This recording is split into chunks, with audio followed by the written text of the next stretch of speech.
Retro.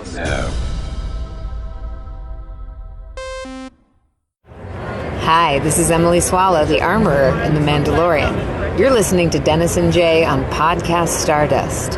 This is the way.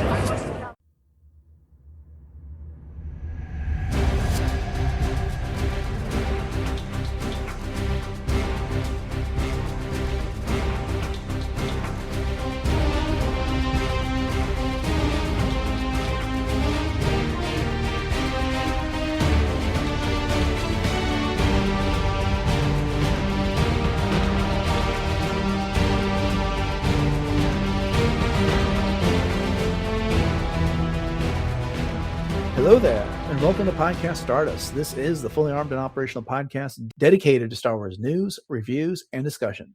I'm Dennis Keithley. And I'm Jay Krabs. The bad news, it's Monday, but the good news is that means we're talking about another episode of the Clone Wars as part of our Clone Wars rewatch. Jay, will go ahead and remind everybody what our social media contacts are before we get started. Absolutely. It's always a great way to start the week with Clone Wars. We are on Facebook and Instagram at Podcast Stardust. All right. The digital line, the signal's boosted to maximum output. The shield is down. We are now broadcasting to the galaxy. So today we are talking about episode 13 from season 3, which is called Monster. And it is the second episode in a trilogy of episodes dealing with Nightsisters and Nightbrothers and the like. And there's a lot of fun things to talk about with this episode. But before we get into the details, just going to remind you all it's a full spoiler discussion. And then, Jay, I'm going to ask you for the summary of this episode, please. You got it. And first, I think it's so hilarious on Disney Plus how it just simply says for the description, Dooku wants a deadlier apprentice. Yeah. Not good, right? But here's our summary. After Count Dooku visits Mother Talzin, Asajj Ventress begins the process of selecting a powerful male to train as an apprentice.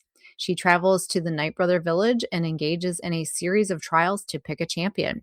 Savage Oppress wins the trials, and the Nightsisters use their magic to transform him into a towering warrior before handing him over to Count Dooku. Dooku then tests Savage's abilities by having him destroy a Jedi outpost on the planet of Deveron. There's a lot of fun things to discuss with this episode. Dark things, but fun things nonetheless. Yes. What did you think about this one overall? Well, dark things are so much fun to discuss just in general. I don't know what it is about that. But first of all, the fortune cookie, I think, stands out to me. Evil is not born, it is taught. And so that really speaks volumes about everything going on with Savage in this particular episode, and also kind of where Asajj's background comes from as well. And we can liken the both of those together and kind of compare and contrast both of those as well. But overall, this is, again, as you said, a very dark episode, but a standout one in that it really highlights a lot of the history of the Nightbrothers. And especially going back to where Darth Maul was originally from and his clan and all the things. So it's just so great. We're going to get to talk about all this. I'm excited. But what about you? Yeah, I like this a lot. I love this trilogy. I have, as I mentioned last week, I have a very nostalgic pull to this trilogy episodes, and that was getting the opportunity to take a very young DJ to see these 3 episodes together at the movie theater as part of a local screening before they came out, like weeks in advance of when they debuted, because it was the episode 12 debuted after a mid-season break. And so there'd been several weeks. We got 1 through 11 of that season. They took a several weeks break, and then they debuted 12 and then 13, 14, which is a trilogy. And so we got to go see them right before Christmas, and it was a lot of fun. The 501st was there. I know I mentioned this on the last episode, but I'm repeating myself.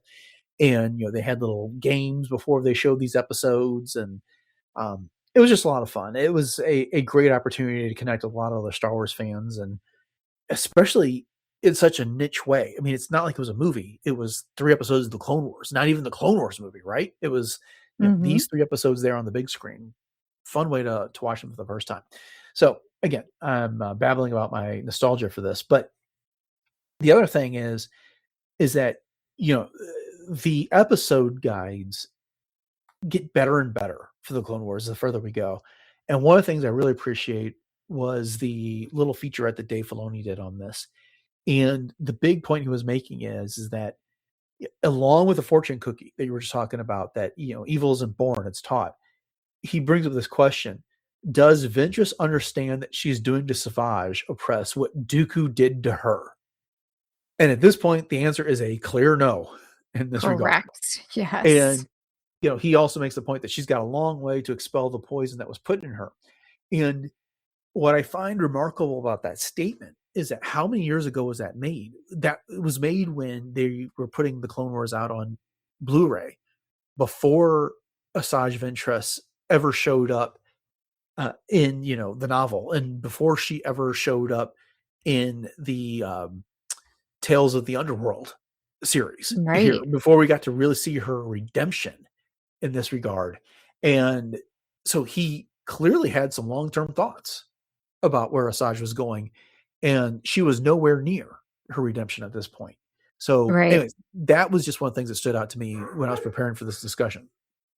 No, I think that's phenomenal to point out, and it just shows, as you pointed out, what a far-reaching thinker Dave Filoni was, even at this point in time, because we didn't know where Asajj's story was going to blossom, as far as the lore and the storytelling and the background of her, as you mentioned, with a lot of these other pieces of media material. So I think that's awesome. So the episode starts with Dooku arriving on Dathomir, and he's meeting with Talzin, and the conversation turns to a bit where he's got this old alliance with her, and she is trying to pay off a debt. He helped her out with something, and he even invites her and the Nightsisters to join the Separatist Alliance. She's like, forget that. I'm paying off a debt, and then I hope to never see you again. Yep. And we kind of were talking about that last week, and I forgot this aspect of this trilogy, that, because one of the questions you posed last week was, why is Talzin even getting involved in this? What is her motivation in this regard? And we get the hint and an answer right here, which is that she's looking out for her clan, clearly, and Asajj Ventress is now part of the clan, and it's under the guise of, I have an old debt and I am taking care of a couple problems at one time. Yeah. And I'm wondering if this is just kind of a convenient storytelling vice that was, I don't want to say thrown in there, because I don't think, as I was just saying, that anything is just thrown in for no reason. But what was that debt? I would love to know what Dooku helped her with, and where that kind of, because I don't know if that's ever been explored. Do you know? I didn't get the opportunity. There was other things about this episode I researched, and then I forgot to go back and look this up. So maybe I'll do that later, and then we can discuss it on the podcast. But I'm not aware. But here's the thing that I do know. It had to be when Dooku was a Jedi, because he hasn't been a Sith all that long. Right. Either that, or when he was even younger as a Count on Sereno. And we also know from Tales of the Jedi, he was kind of going all over the place doing stuff with Qui-Gon. So that's the other question I have. Was Qui-Gon there whenever this happened? Like I said, I don't know that this story has been told to everyone. And, you and I maybe have a discussion all for naught, that, some of our listeners that are bigger geeks than us are probably going, you idiots, we know this answer, but I'm unaware of it. And I feel like I should be aware of it if it had actually happened. And so this kind of seems like a story that needs to be told to me. Yes, I agree. So if anyone out there listening knows where this story is told, if it is, hit us up, podcaststardust@gmail.com. Yeah. There's kind of a fun Easter egg at this point where Talzin offers him a blackroot drink, which is lifted from Willow. So that was a neat cool. little Easter egg there. I think I've only ever seen that movie twice in my entire life, so I would never have picked that up. Yeah, I need to watch it again. I watched it, and I don't want to get off too much on the side here, but when that movie came out, I know I saw it in the theaters at least 3 or 4 times, and then when it was out on VHS, probably another half dozen times at that point.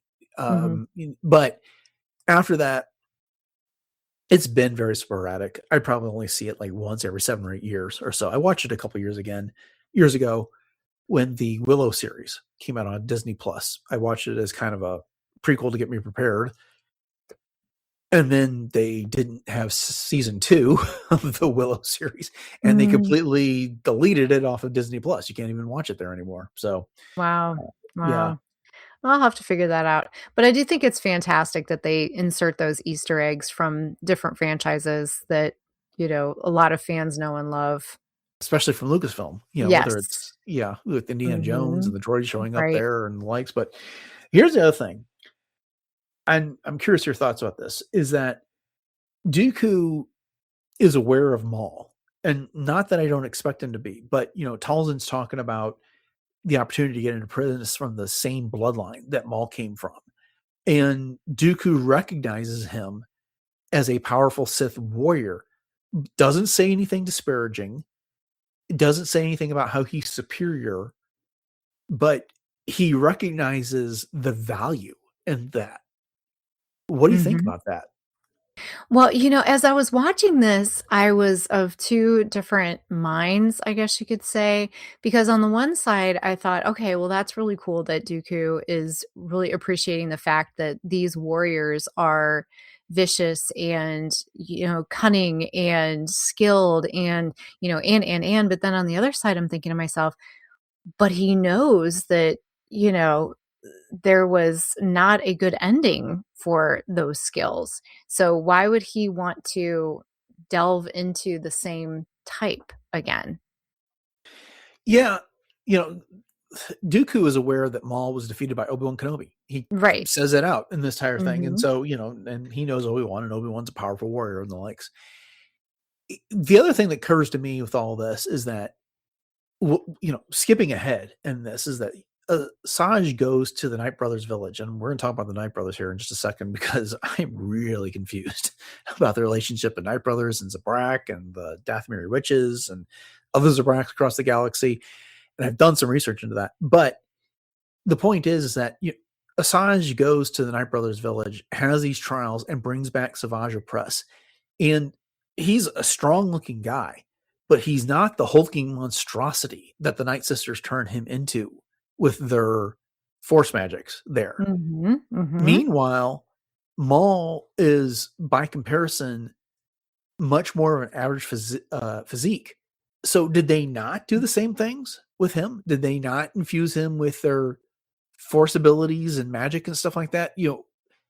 I don't know that we have an answer to that, but he didn't turn out and just be some hulking brute. He's this, I don't want to say virgins, but like the dark side of the force like just flows right through Maul by comparison there. So I'm just kind of curious what the difference was in that regard. Right. So there's two things that I want to point out there. In that, number one, with Dooku, I was kind of answering my own question here, in that, as we know, Dooku eventually is going to want to overthrow Sidious. I mean, that's just Right. the way of the Sith, it's the rule of two. And so he had Asajj as his apprentice so that maybe eventually she could take up that mantle. So perhaps he wanted a Zabrak, just like Maul, to almost like stick it in the face of Palpatine, like your Zabrak didn't become successful, but mine's going to, kind of thing. Hmm. And then the other thing that I thought too was, because I thought about that as well. I was thinking, okay, well, why did they not augment Darth Maul to be this hulking monster, as you put it, like Savage Oppress? But then I think our answer is because Maul, even though his physique wasn't necessarily as intimidating, his inner spirit was already that bad. And Hmm. so, because as we see in this episode, Savage actually has a little bit of a conscience. He has these caring kinds of feelings for his brothers, whereas I don't know that Darth Maul ever did. And if he did, maybe Talzin did actually, magic that out of him, but didn't augment him physically. So It, I think that there's a couple of different ways that could go. It's kind of the reverse attachment thing that the Jedi Yeah. are worried about right there. It's the, the Jedi are worried about you having an attachment because it'll send you down the path to the dark side. Whereas we see with the Sith, it's like, it's that fear of loss and that attachment that fuels you in this case. And with Savage, his brother Farrell there in the village, which is interesting because in later episodes, Maul is being described as one of Savage's brother, and Savage calls him a brother in this regard. So I guess there was multiple brothers, but regardless, it's this one of the final tests after they convert Savage Oppress with the Nightsister magic into this hulking brute is that he has to kill Farrell, who he went out of his way to protect earlier, and he mindlessly does so in that regard. So it's kind of like his ability to I got this attachment and I'm overcoming it.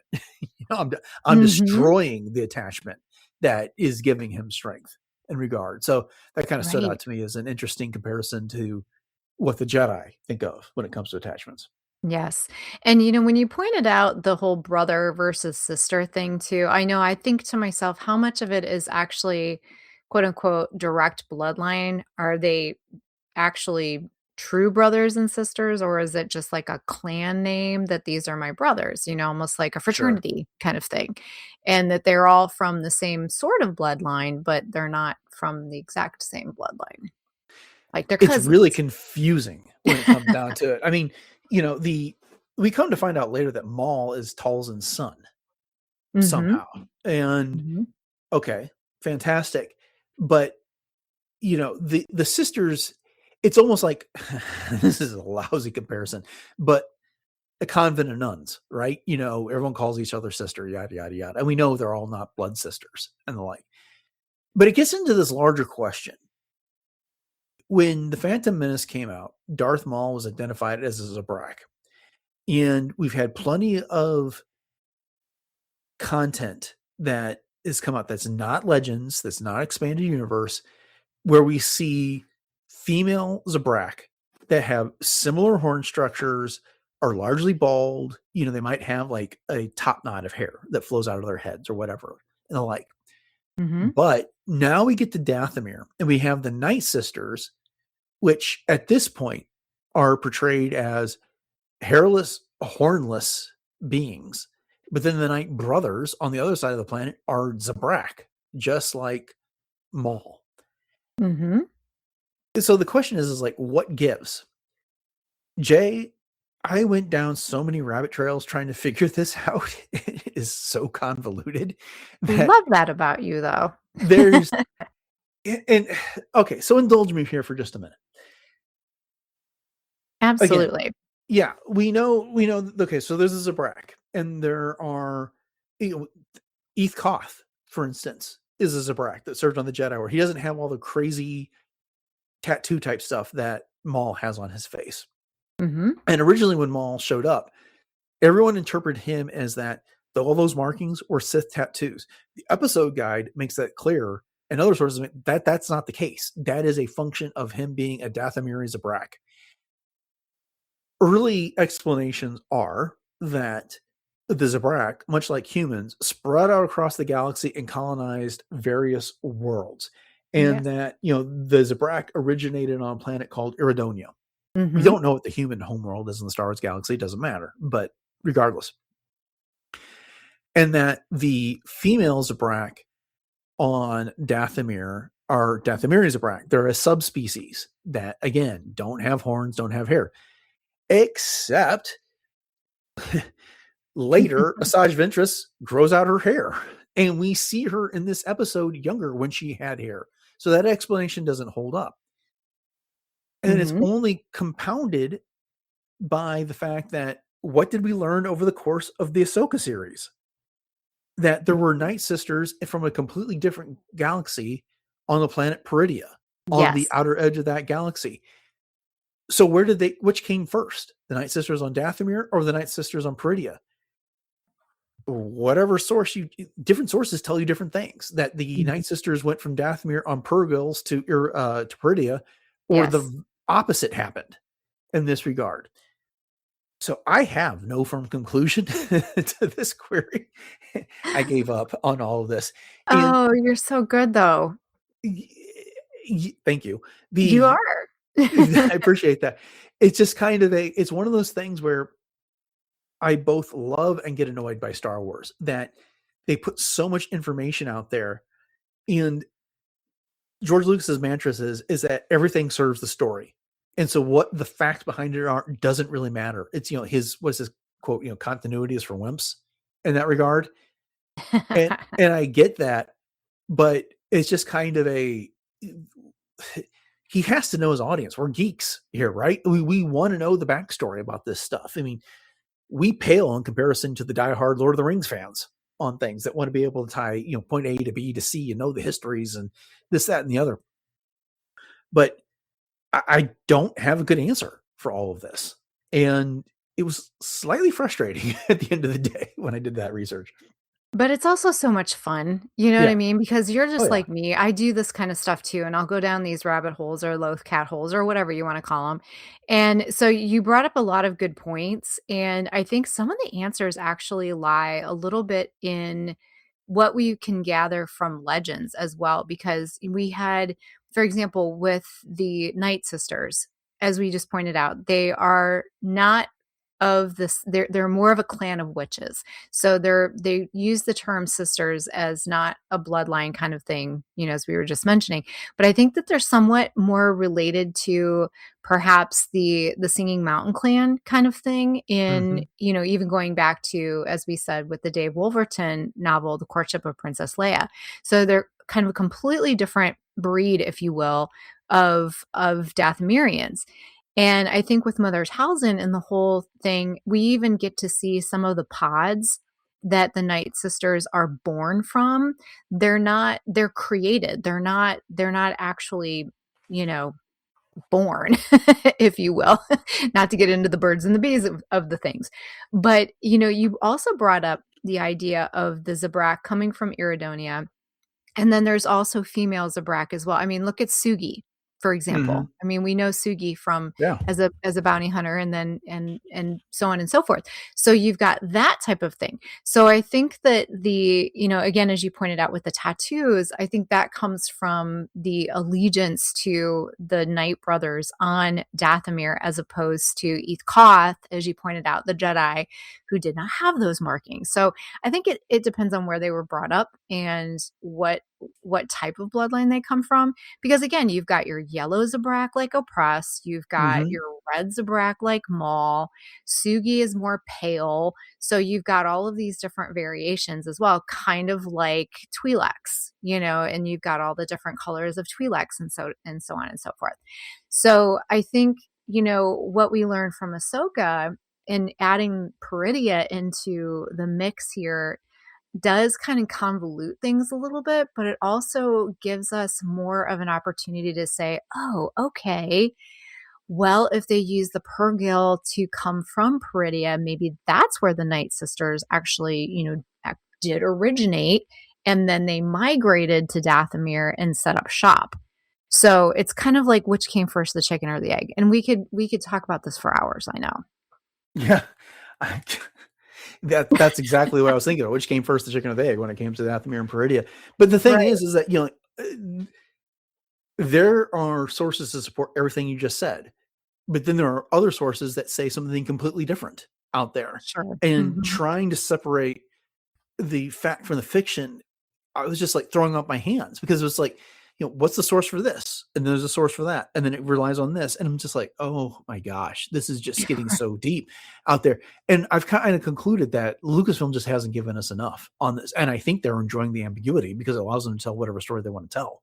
And maybe season 2 of Ahsoka will answer some of these questions, because we know the Nightsisters that were in Peridia are now back in the Star Wars Galaxy Prime, so to speak.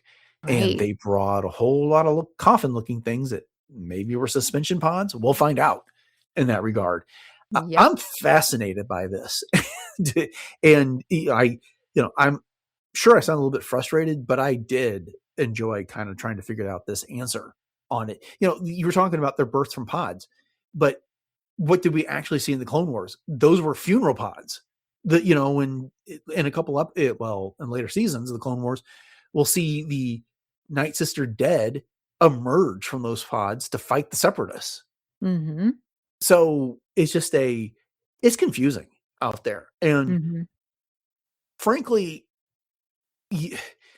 not to talk out both sides of my mouth, but taking a step back, part of me enjoys the ambiguity of all of this. Oh, yeah. We don't really need every last thing spelled out for us when it comes to all of this. And I think part of what makes the Nightsisters fun is the mystery to them. And the StarWars.com, if you explore enough between the episode guide and some of the links you can find from that guide, really talks a bit about the magics that they have, and that it blends Force with other things on there. So it may not be 100% of the Force, but it definitely draws from the Force. Mm-hmm. And so anyway, a lot of possibilities. We could, as you suggested, do an entire episode talking about this as a point, and maybe we will, but we got a lot going on, so it's not going to be immediately. Okay. Well, I want to, we're going to go long on this one, but I want to touch on a few things. So we've been beating around the bush. Asajj gets to the Nightbrothers village and tells Viscus. I love that the Nightbrothers all have like these names that mean other things, Yes. Savage for Savage, and Feral, Maul, and now Viscus. It's kind of like Darth names in a way. Yeah. But rounds up a bunch of brothers, and then so she weeds out from a dozen, like 5 she wants to test, and she ends up killing 3 of them over the course of her various tests, which, assuming for the set moment that they do breed, you're really thinning out your pool in that I regard. thought the same thing. I was like, wow, okay. Yeah. Because I mean, you're like, well, who did Mother Talzin mate with in order to have Maul? But okay. Again, another conversation for another time. And so it all ends up, Asajj is just handing the feats to all these Nightbrothers through these various tests, and basically spares Feral because Savage is like, no, face me. And then he surrenders himself to her. She takes him back to the village and performs the magics. And then that final trial we talked about already, where, Savage has to kill Feral to prove himself worthy about that. So we talked about the Nightsisters and stuff, but what do you think about the Nightbrothers and, that arrangement there? Well, I think it's really interesting how they basically live to serve the Nightsisters, essentially. So they're almost waiting to be farmed out in a way. Mm-hmm. I mean, they're existing on their own and they're doing their whole thing. But as soon as Asajj shows up, you see them all kind of practicing their warrior skills and whatnot. It's very similar to reminding me of how the foundlings in The Mandalorian are taught from a very young age to fight and defend Mm-hmm. themselves, but they obviously have a very different focus for the reason that they're doing that. Whereas for the Nightbrothers, it seems like they live to serve. And so it's kind of funny that Mother Talzin even says men are easy to acquire but hard to control.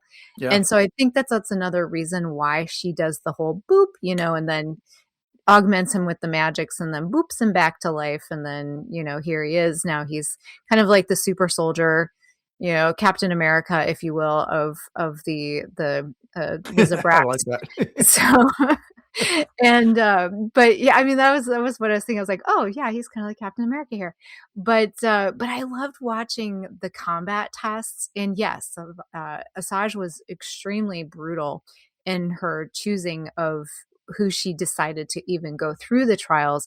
But I loved the kind of, almost Colosseum feeling kind of vibe that you got from this, and the columns that would come up and down, and they all had the Zabrak face on them and was carved out of the stone. And so that was pretty exciting, and getting to see that, and just Asajj putting herself to work. And I think a lot of that obviously was not just seeing who would be the most physical, but also she, turned off the lights to see who would respond the best in the dark. And we were just talking about this in, our Darth Bane discussion about how the Force can augment itself in the dark.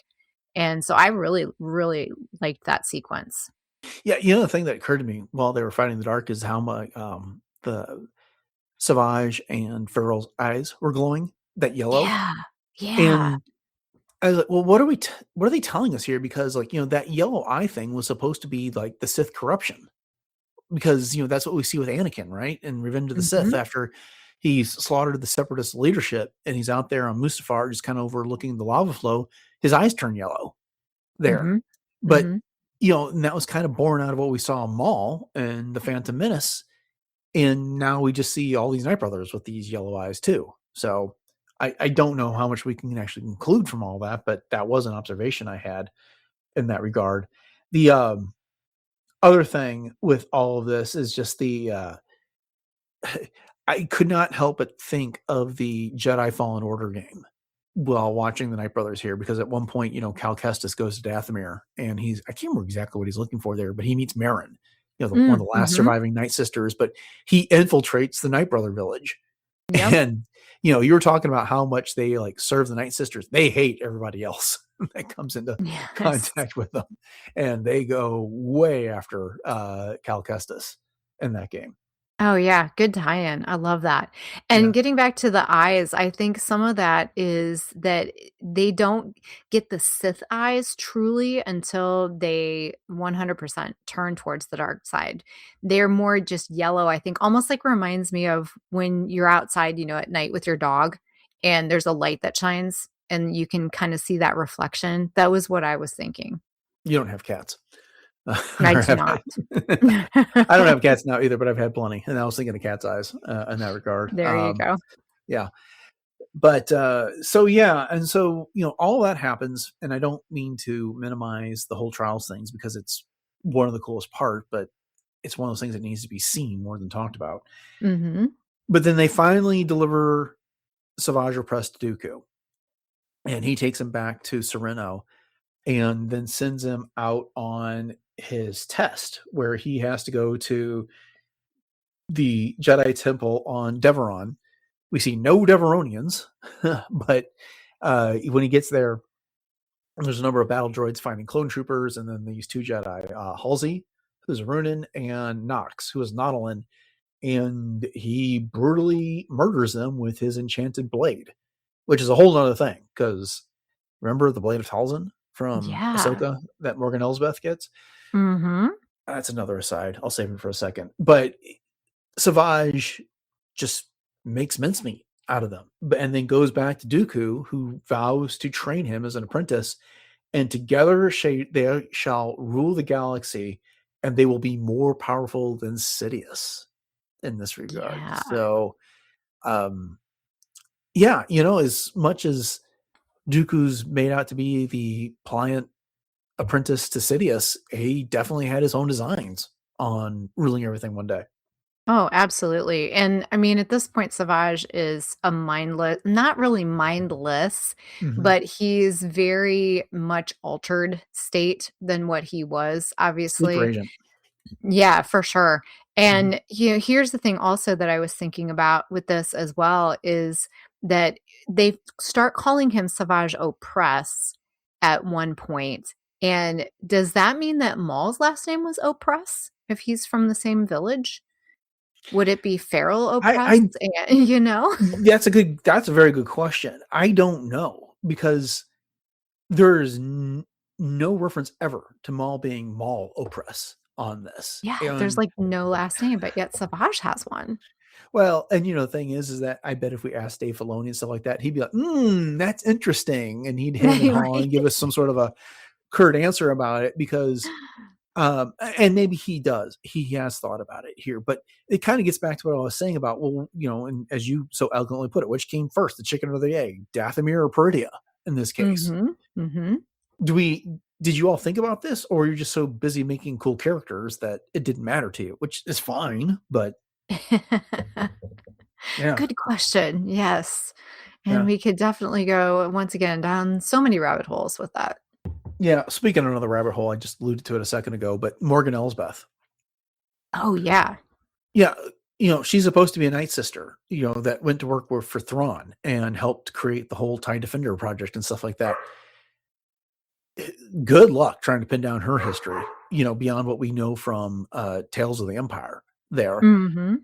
There's a lot of sources that say she was in fact a human that was adopted by the Night Sisters. And then there's other sources that say she was in fact a Night Sister, true blood in that regard. So it's the point being, I think for me, is that I think to truly appreciate the Nightsisters, you cannot get so caught up in the finer details of that. We've got a lot of hints, a lot of suggestions, but not a lot of definitive answers there in that It's regard. true. I mean, It's true. you know, the last episode we saw Asajj Ventress's mother handing her over to a mercenary who later got killed. But then there's other sources like you just said that they're birthed out of pods, not, you know, which is it? So it's just there's a lot going on. It's kind of like Yoda in that regard. And maybe we don't get all the definitive answers, and we may be better off for it, not knowing everything. Right. And I mean, there's so many things in Star Wars that's like that. I mean, we still don't have the definitive answer of how Anakin was even conceived by the Force, but how? You know, Right. so there's a lot of things like that in Star Wars. Indeed. All right. Well, anything else you want to touch on before we wrap this up? Oh, I think we hit on just about everything that we needed to. Just such a great discussion. Had so much fun with it. I hope Lucasfilm like approaches Katie Lucas and asks her to write more things, because For sure. this trilogy episode is so good, and I know she's written other episodes as well, but she's got a talent for Star Wars there. I mean, her dad's George, so Truly. you know. Okay. All right. Well, thank you all for joining us for this episode of Podcast Stardust and the latest entry in our The Clone Wars rewatch. We hope you've enjoyed it. And if you want to make sure you get all of the episodes that we do as they come out, please subscribe to the podcast on your podcatcher of choice. And while you're at it, we'd really love it if you could rate and review the show wherever you listen to your podcasts, especially Apple Podcasts. That helps get the show in front of more people. If you are curious about the entire back catalog that we have, all previous 1008 episodes, head over to retrozap.com. That's the best place right now. They're all there in one fashion or another. Jay, you want to go ahead and remind everybody where we can be found online and across the internet? Sure thing. So we're super easy to find. We're on Facebook and Instagram at Podcast Stardust. And you can also check out other places such as Pinterest. And we also have our 2 YouTube outlets. So we have the traditional YouTube as well as YouTube Music. And then you can always drop us a line at podcaststardust@gmail.com and let us know your thoughts. And if you have any other information that you'd like to share as well. And then you can also pick up some of our merch over on our TeePublic site, and the link to that is in our show notes. And you can pick up one of 7 different show logo designs on all kinds of things, from t-shirts and sweatshirts to even ball caps and socks now, and all kinds of fun things. So once again, hit up that link in our show notes. All right. So you remind everybody what's going on in cosplay. Yeah, so I have to say, like, I was really looking at Mother Talzin in this one thinking, could I make some animatronic little frilly frills out the back, you know, how they just kind of move on their own if I ever wanted to be Mother Talzin, but that's for another time. But you can check out what I'm currently up to on my Instagram, which is at j.snipscosplay, as Ahsoka, Hera, the Fourth Sister by Mandalorian, concept design, as well as many, many other things. Okay, upcoming on the show, and please keep in mind that everything here is flexible as Jay and I deal with some incredibly busy schedules this month. But the current plan is on Wednesday, we will have the next episode of World Between Worlds coming out, so look forward to that. And then on Friday, we'll be wrapping up the week with some Star Wars news, which we'll see. That may be a solo episode on my part. I don't know yet. All right. If nothing, hoping to get some old episodes of the podcast out as rebroadcasts, and maybe leaning into Mandalorian as we get closer to the Mandalorian and Grogu. But plans are in flux. But with all that said, thanks for listening to episode 1009 of Podcast Stardust, everyone. Have a great week. And until next time, may the Force be with you.